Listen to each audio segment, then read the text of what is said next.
கண்டிப்பாக வெயில் அதுக்குள்ளே தொடவே முடியாதுங்க.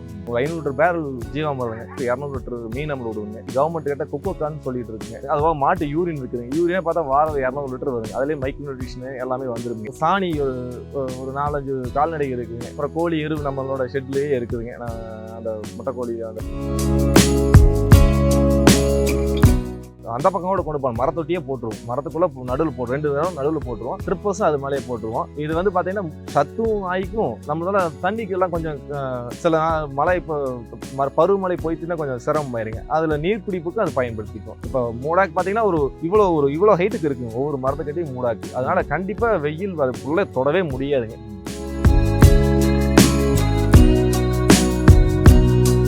தேங்காய் வந்து ஹார்ட்டுக்கு இஷ்யூ வந்துடும். இப்போ பார்த்தா பழையபடி மரச்செக்கெண்ணையும் கடலமுத்து எண்ணெயும் தேங்காய் எண்ணெயும் சாப்பிட்டா தான் ஹெல்த்திங்கிற மாதிரி எல்லாம் பேச ஆரம்பிச்சு.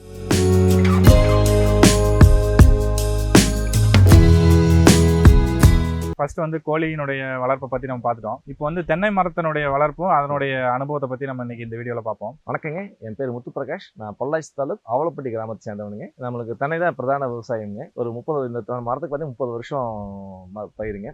பொதுவாக பொள்ளாச்சி நகமும் வந்து தேங்காய்க்கு ஃபேமஸான ஒரு சீதோசன நிலை, நில அமைப்பு சாதகமாக இருக்குங்க.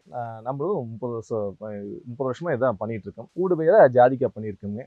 இதில் பார்த்தீங்கன்னா நாங்கள் கடந்த ஒரு 15 ஆண்டா அப்பாவே பார்த்தீங்கன்னா இயற்கை விவசாயத்துக்கு வந்துட்டாருங்க. ஆரம்பத்தில் நிறைய தடங்கள் இருந்ததுங்க. அப்போ நம்மளுக்கு போதிய கால்நடைகள் இல்லை, ஒரு போதிய தெளிவு இல்லாதங்காட்டி கொஞ்சம் நிறைய ஈல்டு லாஸ் சந்திச்சோங்க. இப்போ ஓரளவுக்கு ஒவ்வொன்றா ரெடி பண்ணி கொண்டு வந்துட்டு இருக்குங்க. ஆனால் ஓகேங்கண்ணா, இப்போ நம்ம இதை பற்றி நம்ம ஒன்றா பிரீஃபாக பார்ப்போம். எப்படி என்னங்கிறத, எத்தனை மரங்கள் வச்சிருக்கோம், இந்த மரங்களுடைய ஆயுட்காலம் என்ன, இந்த மரங்கள் வச்சு எவ்வளோ நாள் ஆகுது? பொதுவாக தென்னை பார்த்தீங்கன்னா ஒரு ஏக்கருக்கு ஒரு 25 அடி கேப் வச்சு ஒரு ஏக்கருக்கு 70 75 மரம் சஜஸ்ட் பண்ணுறேன். இப்போ கொஞ்சம் அதை விட கொஞ்சம் ஹைபிரிட்லாம் போனால் 30 அடி சொல்கிறாங்க. நம்ம தான் நாட்டு ரகம் ஒரு 25 to 27 இருந்தால் நல்ல இதாக. முதல்ல அணிமரமாக இருந்து இப்போல்லாம் ஃபுல்லாக தோப்பாயிட்டு இருக்குங்க. சரிங்க. குறைஞ்சபட்சம் எல்லாம் தென்னை மரமெல்லாம் 100 வருஷம் மரம்லாம் நம்ம பெரியவங்க போட்ட மரம். நம்மளே நிறைய காய் எடுத்து ஊருக்குள்ள நிறைய பேர் நம்ம கிட்ட எடுத்துலாம் போட்டிருக்காங்க. 100 வருஷம் மாதிரி 110 வருஷம் மரம்லாம் நான் பார்த்துருக்குங்க. அதெல்லாம் கொஞ்சம் காற்றுல விழுந்துருச்சு, அப்புறம் வெட்டி எடுத்துட்டாங்க. ஒரு 70 வருஷம் நல்லா காய்க்குங்க. பட் ஆனால் இப்போ போடுறதுக்கு பிரச்சனை, மரம் ஹைட் ஆயிடுது. நம்ம தாறுமாற யூரியா அதெல்லாம் நைட்ரஜன்லாம் நிறையா கொடுத்து மரம் எக்ஸஸாக வளர்ந்துருச்சுங்க. ஒரு சஜஸ்ட் பண்ணதுக்கு மேலே நம்ம கொடுத்துட்டோம். ஒரு அறியாமல் கொடுத்தங்காட்டி மரம் ஓவர ஹைட் ஆயிடுச்சுங்க. அதனால இப்போவே 50 வயசுல இடப்புல போகிற சூழ்நிலை ஆயிடுச்சுங்க. நம்மளது ஒரு 15 வருஷம் போகிறங்காட்டி பெருசாக வளர்ச்சி இல்லைங்க. நம்மளது அப்படியே லெவலாக இருக்குங்க. பெரிய அளவில் ரசாயன உரமெல்லாம் கொடுக்கலைங்க. நம்ம எத்தனை மரம் வச்சிருக்கோங்க? நீங்கள் ஒரு 500 தென்னை மரம் இருக்குங்க. அது போக ஜாதிக்காய் ஒரு 300 ஜாதிக்காய் போட்டிருக்குங்க. தென்னை மரம் பிரதானமாக இருக்குங்க. ஜாதிக்காய் இப்போ தான் ஒரு 10% ஈல்டு வந்துட்டு இருக்குங்க. ஜாதிக்காயும் பல்லாண்டு பயிர்னு சொல்றாங்க. உங்களுக்கு அனுபவம் கம்மி. இப்படிதான் போயிட்டு இருக்குங்க. இந்த தென்னை மரத்துக்குள்ள நம்ம என்னென்ன மாதிரியான ஊடு பயிரெல்லாம் வைக்க முடியுங்க? தென்னை மரத்துல முதல்ல கொக்கோ போட்டுருந்ததுங்க. அது கொஞ்சம் ஆட்கள் ஜாஸ்தி தேவைப்படுது. ஜாதி போடலாங்க, பாக்கு போடலாம், அப்புறம் மிளகு ஏற்றலாம். இப்போ என்னன்னா ஊடு பயிர் ஜாஸ்தி பண்ண உள்ள யூசேஜ் வந்து யூட்டிலிட்டி வந்து கொஞ்சம் கஷ்டமாயிருங்க. ஆட்கள் போறதுக்கு வரக்கு, உரம் போடுறதுக்கு, தேங்காய் போடுறதுக்கு. அதனாலேயே நிறைய பேர் ஊடு பயிர் பண்றது இல்லைங்க. நம்ம முதல்ல கொக்கோ போட்டிருந்தது. அது கொஞ்சம் லேபர் இஷ்யூ, அப்புறம் கொஞ்சம் ரேட்டும் பிரச்சனைனால அதெல்லாம் எடுத்து இப்போ ஜாதி போட்டிருக்குங்க. ஜாதிக்காய் போட்டிருக்குங்க. இப்போ ஜாதிக்காய் வந்து இப்போ நடவு பண்ணி எவ்வளோ நாள் ஆகுதுங்கன்னா? இப்போ ஜாதிக்காய் பண்ணி ஒரு 4-5 வருஷம் ஆச்சுங்க. அது ஆவரேஜா ஒரு 3-4 வருஷம் இருக்குங்க. இப்போ எவ்வளோ மரங்கள் வந்து இப்போ நமக்கு காய்கள் வந்து காய்க்கிறதுக்கு ஆரம்பிச்சு? பார்த்தீங்கன்னா ஒரு அளவாக ஒரு 10-20 செடி தான் இப்போ அப்படியே லெவலாக காய்க்க ஆரம்பிச்சு. இப்போ அந்த காய்களை வந்து நீங்கள் என்ன பண்ணியிருக்கீங்க? இப்போ தான் பொறிச்சு சேகரிச்சுட்டு இருக்குங்க. கொஞ்சம் நிறைய பல்க் ஆனதுக்கப்புறம் தான் கொண்டு போய் சந்தைப்படுத்தணும். இந்த மழை முடிஞ்சது வெடிக்குங்க. அது அந்த சீசன் மான்சூன் டயத்தில் அது காய் வரும். அது இப்பதான் பொடிச்சிட்டு இருக்கோம். இந்த டைம் போதுமான அளவுக்கு மழை இல்லைங்க, மழைப்பொழிவு இல்லை.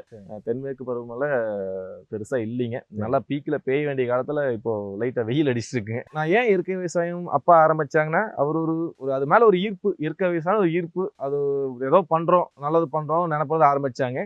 5 வருஷமா பெருசா ஈல்டு குறைஞ்சு நஷ்டப்பட்டதான் மிச்சம். இப்பதான் ஒரு 4-5 வருஷமா தான் அதுல கொஞ்சம் கை தேர்ந்து என்னென்ன நுட்பங்களை பழகி அதை எப்படி மதிப்பு கூட்டு பண்ணலாம், அடுத்து என்ன போகலாம், அதை யோசிச்சு நாங்க பண்ணிட்டு இருக்குங்க. இவ்வளோ மரங்கள் வச்சிருக்கும் போது எவ்வளோ நம்ம உரங்கள் வந்து தயாரிக்கிறீங்க? அதாவது மீன் அமிலமோ பஞ்சகாவியமோ நீங்கள் வந்து எவ்வளோ வந்து உரங்கள் தயாரிக்கிறீங்க? எவ்வளோ 300 மரங்களுக்கு? இது பார்த்தீங்கன்னாங்க, இப்போ கெமிக்கல்ஸ்னால் அதுக்கு ஒரு அட்வைசபிள் அமௌண்ட் இருக்குங்க. இவ்வளோ தான் கொடுக்கணும், இதுக்கு மேலே போனால் பிரச்சனை அப்படின்ட்டு. இதில் அதிகமாக போனால் ஒன்றும் தப்பு இல்லைங்க, கொஞ்சம் குறையாமல் பார்த்துக்கணும். நான் ஒரு 500 பேரல் இருக்குங்க. ரொம்ப தம் ரூல் வச்சு எல்லாம் பண்றது இல்லைங்க. ஒரு 500 பேரல் ஜீவாமிர்தங்க மாசம் மினிமம் ஒரு கேன் இல்ல 2 மாசத்துக்கு ஒருக்க 3 கேன்ங்கிற பிளான் பண்ணி விட்டுருவணுங்க. ஒரு 2 மாசத்துக்கு ஒருக்க 3 மாசத்துக்கு ஒரு 200 லிட்டர் மீன் அமிலம் விடுவோங்க. அப்புறம் இந்த சீக்குகள்லாம் வருதுங்க. தென்னை ஓடல் மாதிரி சீக்கு வரங்காட்டி கவர்மெண்ட் கிட்ட கொக்கோ கான்னு சொல்லிட்டு இருக்குங்க. அந்த கல்ச்சர் அது ஒரு குறைஞ்சபட்சம் ஒரு 3 மாசத்துக்குள்ள ஒரு 500 லிட்டர் ஆச்சு விட்டுருவணுங்க. ஏகமா விட்டுருவணுங்க. அதுவாக மாட்டு யூரின் இருக்குதுங்க. யூரினே பார்த்தா வாரம் 200 லிட்டர் வருங்க. அதுலயே மைக்ரோ நியூட்ரிஷன் எல்லாமே வந்துருங்க. தேவையான அளவுக்கு அதுல யூரின் கிடைச்சிருங்க. அப்புறம் எனக்கு சாணி ஒரு 4-5 கால்நடை இருக்குங்க. தேவையான சாணி வந்துருக்கு. அப்புறம் கோழி எருவு நம்மளோட ஷெட்லயே இருக்குதுங்க. நான் அந்த முட்டைக்கோழி அந்த வச்சிருக்க அந்த கோழி அதுலேருந்து எருவும் எடுத்துக்கிறேன். அதனால பெருசா நான் வெளியே எதுவும் வாங்கலைங்க. தற்சார்பு நோக்கி நான் பயணிச்சுட்டு இருக்கேனுங்க. ஆனா இப்ப இந்த இவ்வளவு உரங்களுமே வந்து நீங்களே தயார் பண்ணிக்கிறதுங்களா, இல்ல மீன் அமிலம் அந்த மாதிரி இதெல்லாம் வெளியில வாங்கி தான் நீங்க மீன் அமிலம் கண்டிப்பா மீன் வேஸ்ட் வெளியே வாங்கி தரணுங்க. ஜீவாமிரத்துக்கு மாவு தட்டைப்பயிறு மாவும் கரும்பு சக்கரை அது வெளியே வாங்கி தரணும். அது ஒன்றும் பண்ண முடியாது. சாணி கோமி எல்லாமே பஞ்சாயத்து நெய்யும் நம்ம பண்ணிட்டு இருக்கேன். A2 பசு நெய் பண்ணிட்டு இருக்கேன். மாடுகள் எல்லாமே கொட்டை இல்லைங்க. எல்லாம் வெளியே மேய்ச்சலுக்கு போறது. கண்டிப்பா ஒரு நாளைக்கு ஒரு 3 மணி நேரம் 4 மணி நேரம் அது மேய்ச்சலுக்கு போகாது. பக்கத்துல நம்ம சித்தப்பா நிலம் அதை நம்ம லீஸ் பிடிச்சி வச்சிருக்கோம். குத்தகைக்கு இருக்குங்க. மாடு மேய்ச்சலுக்காக வச்சிருக்கோங்க. அது அதுல மேய்ச்சலுக்கு போயிருந்தது. மாட்டுக்கான மேவங்களும் அது பார்த்துக்கோம். A2 மாட்டு நெய் நாங்க பண்ணிட்டு இருக்கோங்க. நெய் பண்ணிட்டு இருக்கோம். அது குழந்தைங்க இருக்கவங்க வாங்கிக்கிறாங்க. பூஜைக்கு சிலர் வாங்குவாங்க. சிலர் அந்த vegetarian weight loss weight gain பண்றதுக்காக சில வீக்கா இருக்கவங்க வாங்கி சாப்பிடுவாங்க. அப்புறம் சிலர் எல்லாம் டயட் கான்சியஸ்க்காக இது மெட்டபாலிசம் டெவலப் பண்றதுக்காக வெறும் வயிற்றுலயும் சாப்பிட்றவங்க சிலர் இருக்காங்க. நெய் வந்து என்ன ரேட்டு கொடுக்குறீங்க? 2200 ரூபாய்க்கு கொடுத்துட்டு இருக்குங்க. 2200. ஆமா, காங்கையும் கிர் மாடு தான் இருக்குங்க. 2200. 2 மாடு கலந்த பால் தான். ஆமா ஆமா ஆமா. 2 மாடும் முதல்ல கிர் தான் அதிகம் வச்சிருந்தீங்க. கிர் கொஞ்சம் செனை பிடிக்கிறது, அப்புறம் பூச்சி காலை இருந்தா தான் இனச்சேர்க்கை அதுங்க சரியா எங்களுக்கு அது. அதனால கொஞ்சம் கிரை குறைச்சிட்டு காங்கையை ஒன்று எச்சு பண்ணலாங்கிற பிளான்ல இருக்குங்க. காங்கை நம்ம சீதோசன் பால் கம்மியா இருந்தாலும் நம்ம சீதோசனுக்கு செட் ஆகிக்கும். அது காலைக்கன்று கிடையாது ரெண்டுக்குமே இதுக்கு மதிப்பு இருக்குதுங்க. கிருமாடு கிடையாது கணக்கு மட்டும்தான் அதுக்கு மதிப்புங்க. ஆனா காங்கை பால் கம்மியா தான் கறக்குங்க. நம்ம சீதோசனுக்கு அது பரவாயில்ல நான் நினைக்கிறேன். நல்ல கறவைத்திறன் உள்ள காங்கை இருந்தா அது பொக்கிஷமா வச்சுக்கணும். அது ஆனா இப்ப நம்ம தென்னை மரத்துல நல்ல காய் பிடிக்கிறதுக்கும் அந்த காய் வந்து உதிராம இருக்கிறதுக்கும் நம்ம என்ன மாதிரியான யுக்தி பயன்படுத்துறாங்க? இப்ப நிறைய காய் பிடிக்கிறதுக்கு தேவை. நாங்க என்ன மெத்தட் பண்ணா கார்பனுங்க. எந்த செடி வளர்றதுக்கும் கார்பன் வேணும். கார்பன் எந்தெந்த சோர்ஸ்ல கொடுக்கணும். நீங்க அதாவது மரம் மட்டையை ரீசைக்கிள் பண்ணலாம். தொழு உரம் வாங்கிட்டு வந்து கொட்டலாம். கார்பன் நுண்ணுயிர் பெருக்கும் ஆயிக்கும். அதனால காய் எண்ணிக்கை ஜாஸ்தி ஆயிடும். உதிரதும் சத்து குறைபாடு, அதிக தண்ணி, மரத்துக்கடி அதிக தண்ணி, சத்து குறைபாடு, நியூட்ரிஷன் டிஃபிஷியன்சினாலதான் காய் உதிரும். நம்ம பாத்தீங்கன்னாங்க எதுலையுமே பாத்தீங்கன்னா மரத்துக்கிட்ட தண்ணி பாயாது. இந்த பக்கம் ஒரு 8 அடி, அந்த பக்கம் ஒரு 12 அடி தள்ளி தான் தண்ணி பாயும். ட்ரிப்பர்ஸ் தான் தண்ணி பாயுது. அதனால எல்லாமே ஏகமா ஒரே அளவு நம்ம காடு ஃபுல்லா மோட்டர் எடுத்துட்டு எல்லாமே ஏகமா தண்ணி பாயும். தண்ணி எங்கேயுமே தேங்காதுங்க. மாய்ச்சர் மட்டும்தான் இருக்கும். இப்போ நீங்க ஏன் மரத்துக்கு அடியில வந்து தண்ணி பாய்க்கலாம்? நடு சென்டர்லயோ இல்ல 8 அடி 10 அடி தள்ளி ஏன் தண்ணி பாய்க்கிறீங்க? இது பெரியவங்க நம்மால் வரையா அவங்கள மாதிரி அவங்க சொன்னது என்னன்னாங்க, வேறு அதாவது சத்து உறிஞ்சும் வேர்களும் நீர் உறிஞ்சும் தண்ணி உள்ள வேர்களும் 12 அடி தள்ளி தான் இருக்குதுங்கிறதான் அவங்களோட கொள்கைங்க. யோசிச்சு பார்த்தா அதுதான் உண்மையும் கூட.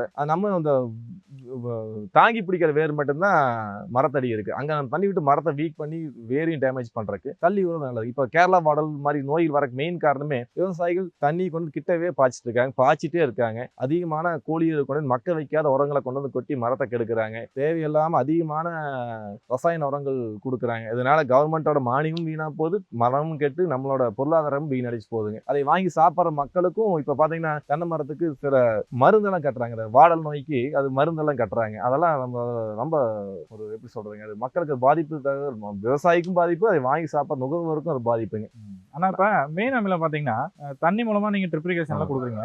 இப்போ ஒரு சிலர் என்ன சொல்றாங்கன்னா, இப்ப மீன் அமிலத்தை வந்து ஒரு குறிப்பிட்ட அளவு ஒரு 20 ml வந்து ஒரு 30 ml தண்ணியில கலந்து ஒரு பாக்கெட்ல வச்சு நம்ம வேர்ல வந்து கட்டிடலாம். வேர்ல கட்டும் போது அதனுடைய டைரக்டா வந்து மரத்துக்கு வந்து ஹீல்டு கிடைக்கிறதுக்கு வாய்ப்பு இருக்கு அப்படின்னு சொல்றாங்க. நீங்க அந்த மாதிரி பயன்படுத்திருக்கீங்களா? இல்ல அதை பத்தி உங்களுடைய கருத்து என்ன? இன்ஸ்டன்ட் அப்சர்வேஷன் இருக்குங்க, பயனுள்ளதா கூட இருக்கலாம். பட் அதுக்கு எல்லாமே நம்ம பொருளாதாரத்தையும் நம்ம காஸ்ட் எஃபெக்டிவா பண்ணுங்க.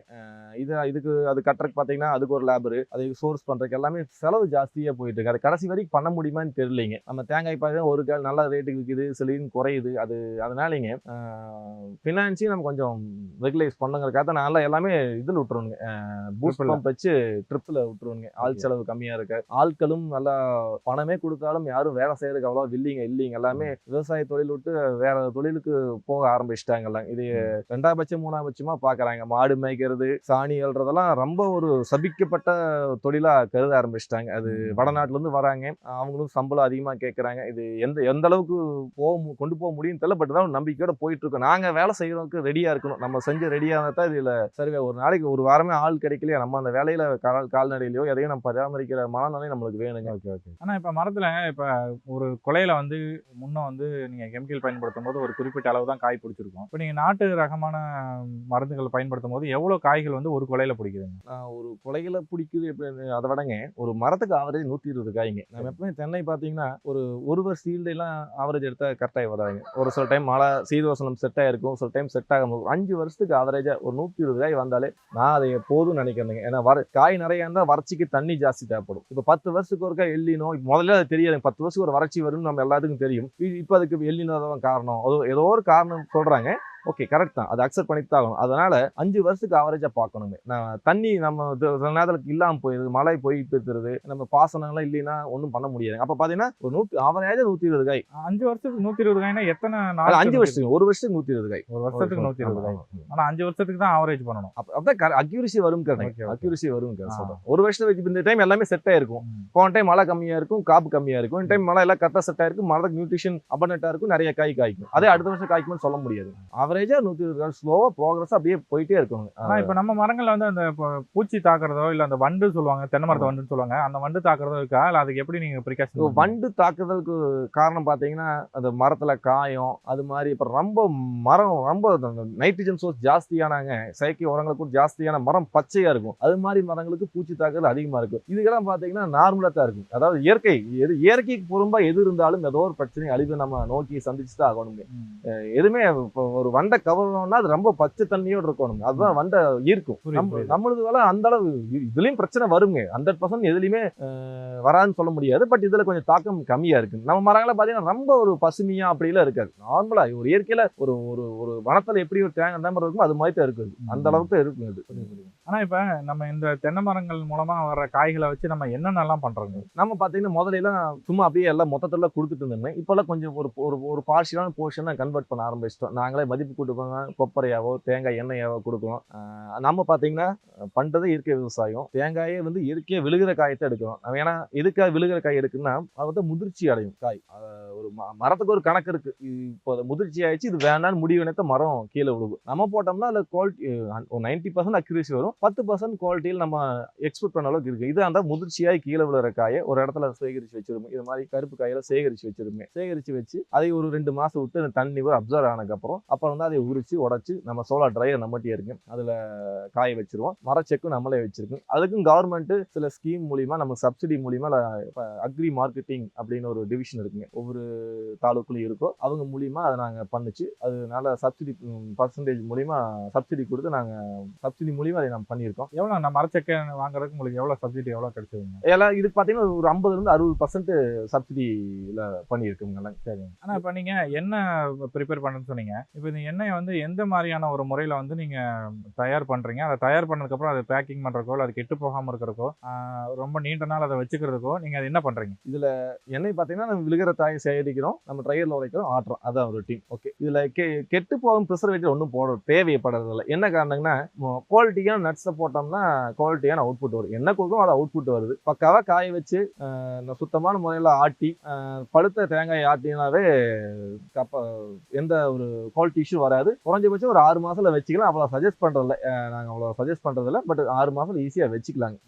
அப்புறம் சிலர் கேட்பாங்க, நீங்க ஆர்கானிக் எப்படி இவ்வளவு வெள்ளையா இருக்குதுன்னு கேட்பாங்க. நாங்க சொல்றது என்னன்னா செடிமெண்டேஷன், செலக்ஷன் ஆஃப் நட்ஸ். அதான் குவாலிட்டி இருந்தா தேங்காய் எண்ணெய் நீங்க சுத்தமான அப்படியே நல்ல பிரைட் கலர்ல தெளிவா மக்களும் விரும்பி வாங்கிக்கிறாங்க. ரீசனபிள் பிரைஸ்ல பண்ணி கொடுக்குறோம். ஏன்னா நம்ம சொந்த காய் சொந்த செக்கு நம்மளே ஆட்டுறோம். அதனால ரீசனபிள் பிரைஸ்ல பண்ணி கொடுக்குறோம். கொரியர் ஆர்டரும் நிறைய வருதுங்க. குழந்தை இருக்கவங்க, தலைக்கு தேய்க்கிறவங்க, உணவுக்கு பயன்படுத்துறவங்க. இப்ப முதல்ல எல்லாம் பாத்தீங்கன்னா தேங்காய் எண்ணெய் சாப்பிட்டா கொழுப்பு ஒரு 7-8 வருஷம் முன்னாடி வரைக்குமே அப்படிதான் ஒரு மித்தை கிரியேட் பண்ணி வச்சிருந்தாங்க. தேங்காய் எண்ணெய் வந்து ஹார்ட்டுக்கு இஷ்யூ வந்துடும். இப்போ பார்த்தா பழையபடி மரச்செக்கெண்ணையும் கடலமுத்து எண்ணெயும் தேங்காய் எண்ணெயும் சாப்பிட்டா தான் ஹெல்த்திங்கிற மாதிரி எல்லாம் பேச ஆரம்பிச்சிருக்கோம். நல்ல மாய்ஸ்சரைசிங் தேங்காய் எண்ணெய் நம்ம சாதத்துக்கு ஊற்றி சாப்பிடலாம். தோசைக்கு மட்டும்தான் வராதுங்க, பாய் கடலை எண்ணெய் ஊற்றணும். பாய் எல்லாத்துக்குமே தேங்காய் எண்ணெய் பயன்படுத்தலாம். ரேட்டும் அவ்வளோ ரீசனபிளாக போயிட்டு இருக்கு. மக்கள் முடிஞ்ச அளவுக்கு இந்த பேக்கெட் ஆயில் அதில் எவ்வளோ ரூபாய் வேஸ்ட்டாக செலவு பண்ணுறோம், வைத்தியம் பண்ணுறோம். அது மாதிரி அந்த ரீஃபண்ட் ஆயில் யூஸ் பண்ண அதில் பார்த்தீங்கன்னா பாதி அடல்ட்ரேஷனுங்கள. ஒரு சின்ன கால்குலேஷன் பண்ணுங்க, ஒரு விவசாயி தேங்காயோ கடலமுத்தோ வாங்கி ஆட்டி வர காஸ்ட்டுக்கும் நீங்கள் கடையில் வாங்குறதுக்கு சம்மந்தமே இருக்காது. ஏன்னா பாதிக்கு மேலே அது ஃபுல் அடல்ட்ரேஷன். அதையெல்லாம் வாங்காமல் சுத்தமான எண்ணெய், செக்கில் ஆட்டின எண்ணெய்களை வாங்கி பயன்படுத்தினா மக்கள் ஆரோக்கியத்தை பேணி பார்க்கறது ரொம்ப முக்கியங்க. நம்ம எத்தனை லிட்டர் வரைக்கும் ஒரு டைம்ல கொடுப்பீங்க? அது ஆர்டர் பேஸ்ல பண்ணிக்கலாங்க. பெரிய ஆர்டர் கொடுத்தா நம்மளுக்கு தோட்டம் இருக்கு, நம்ம காய் எப்பவுமே இருக்கும், ஸ்டாக் இருக்கும். ஒரு லிட்டர் எவ்வளவுக்கு நான் கொடுக்குறீங்க? ஒரு லிட்டர் இப்போ 460 ரூபாய்க்கு கொடுத்துட்டு இருக்கோம். ஆமா, கொஞ்சம் வித்தியாசங்கள் வரும். அது பெரிய அளவில் ஆகாது, ஒரு 50 அந்த அளவுக்கு வித்தியாசங்கள் வருங்க. சீசன் கிளைமேட் மழை காலத்துல நம்ம ஆட்ட முடியாதுங்க, அப்ப கொஞ்சம் வெயிட் பண்ணணும். ஸ்டாக் இருந்தா கொடுத்துருவோம். எனக்கு கோடமலை பெய்யற சீசன், நம்ம சல்ஃபர்ல வச்சோம்னா எப்ப வேணாலும் எந்த சீதோசனிலையும் அது தேங்காய் உடைச்சு பருப்படையலாம். நம்ம இயற்கை முறையில் பண்றங்காட்டி சூரிய ஒளி நம்பித்தான் நம்ம இருக்கிறோம். சில இடர்பாடு இருக்கும், பட் ஆனா தரமா இருக்குங்க. அந்த காய வைக்கிறதோ நம்ம வந்து திரும்பவும் வந்து அரைச்சி எடுக்கிறதுக்கோ லேட் ஆகும். ஆமா ஆமா ஆமா ஆமா. Okay okay. இப்போ நம்ம வந்து இப்போ ஒரு டைம்ல வந்து அதிகமான எண்ணெய்கள் கொடுக்கும்போது இப்போ நீங்க டைரக்டா எடுத்துட்டு போய் டெலிவரி பண்ற வாய்ப்பு இருக்குங்களா, இல்ல நீங்க கொரியர் மூலமா நீங்க கொரியர் பண்ணலாங்க. லோக்கலா இருந்தா கொடுத்துடலாம், கோயம்புத்தூர் வரைக்கும் கொடுக்கலாங்க.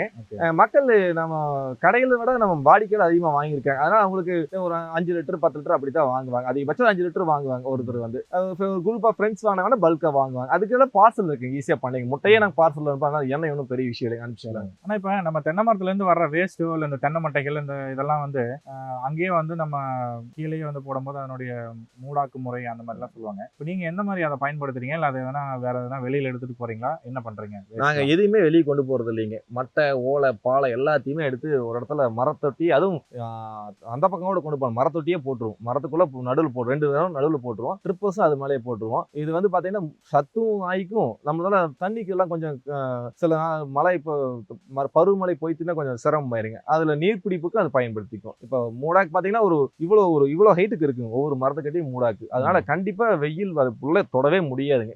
அதனால நம்மளுக்கு அதை மல்டி பர்பஸா யூஸ் பண்ணிக்கிறது. இப்போ அந்த மாதிரி இருக்கும்போது நம்ம தண்ணி பாய்க்கிறது கொஞ்சம் நாள் தள்ளி பாய்ச்சா கூட போதும் இல்லைங்களா? இருக்கும்போது தெரியாது, இல்லாதப்ப பாத்தீங்கன்னா பிரச்சனை குறையும். ஆமா. இப்போ இதனால வேற என்ன பெனிஃபிட் இருக்குங்கண்ணா? வெயில் படாதுங்க, ஆட்கள் கூலி கம்மியாகுது. இது சில சொல்லுவாங்க இதுல பாம்பு வந்துடும், மற்ற இடர்பாடு. நம்மளுக்கு இது வரைக்கும் அந்த மாதிரி தொந்தரவுகளை வராது, இனிமேல் வராத நம்பிக்கையோடு இருக்கோங்க. நம்ம நல்ல ஒரு எண்ணத்துக்கு நல்ல ஒரு விசிட்டுக்காக செய்யறோம். இயற்கையும் இறைவன் நம்ம கூட இருப்பாரு நம்பிக்கையில செயல்பட்டு இருக்கோங்க. ஆனா இப்போ இந்த நம்ம கிட்ட இருந்து இப்போ இந்த தேங்காய் எண்ணெயோ இல்ல நம்மள்ட்ட இருந்து நாட்டு மாட்டு நெய்யோ வேணும்னு நினைக்கிறவங்க உங்களை எப்படி தொடர்பு கொள்ளலாம், உங்க தொடர்புன்னு சொல்லுங்க. என்ற மேகா ஃபார்ம்ஸ்னு இன்ஸ்டா பேஜ் இருக்குங்க, அதில் மெசேஜ் பண்ணலாம். இல்லை என்ற நம்பர் சொல்கிறேன், 6380538885 என்னோட நம்பரு. அதுக்கு நீங்கள் கூப்பிடலாம். பண்ணால் நான் உங்களுக்கு பொருளை அனுப்பிச்சி வச்சிருவேங்க. ஓகே. இப்போ எவ்வளோ நாளுக்கு முன்னாடி உங்கள்கிட்ட சொல்லணும் என்ன வேணும்? ஒரு வாரத்துக்கு முன்னாடி சொன்னால் ஸ்டாக் இருந்தால் பண்ணிக்கலாங்க. இந்த கிளைமேட் டல்லாக்கில் மட்டும்தான் எப்போ சொன்னாலும் இன்ஸ்டண்ட்டாக ரெடி பண்ண ஒரு வாரம் ஆகும். ரெடி பண்ணி எவ்வளோ ஆர்டர் கேட்டாலும் கொடுத்துடலாம். மழை காலத்தில் மட்டும் கொஞ்சம் சின்ன இடர்பாடு இருக்கும். நீங்கள் சொல்லுங்க, பண்ணிக்கலாம். சரிங்கண்ணா. ஓகேங்கண்ணா, ரொம்ப நன்றி. சரி, நன்றி.